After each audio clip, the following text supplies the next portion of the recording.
हम समझते हैं कि मालिक हमें ऊपर से देख रहा है, जबकि वो अंदर से देखता है। जब किसी को किसी से रिश्ता खत्म करना हो तो सबसे पहले वो अपनी जबान की मिठास खत्म कर देता है।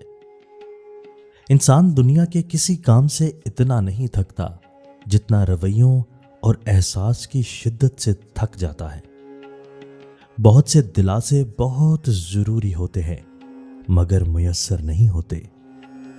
एक वक्त आता है जब हासिल और ला हासिल के दरमियान जंग खत्म हो जाती है, बस एक चुप सी लग जाती है। छोटे हमेशा अपने बड़ों से सीखते हैं, इबादतें भी, मोहब्बतें भी, नफरतें भी। आधी जिंदगी गुजार दी हमने पढ़ते पढ़ते, और सीखा क्या? एक दूसरे को नीचा दिखाना। जिंदगी की थकन में गुम हो गया वो एक लफ्ज जिसे सुकून कहते हैं। मोहब्बत के बदले मोहब्बत मिले या ना मिले परवाह नहीं होती, क्योंकि मोहब्बत कभी भी सिला नहीं मांगती।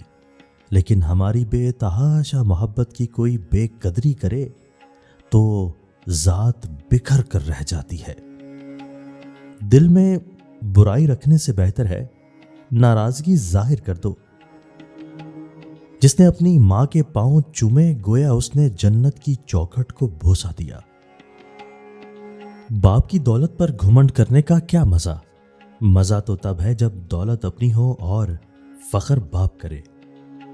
जिंदगी में कभी उस इंसान को मत खोना जो गुस्सा करके फिर खुद तुम्हारे पास आ जाए।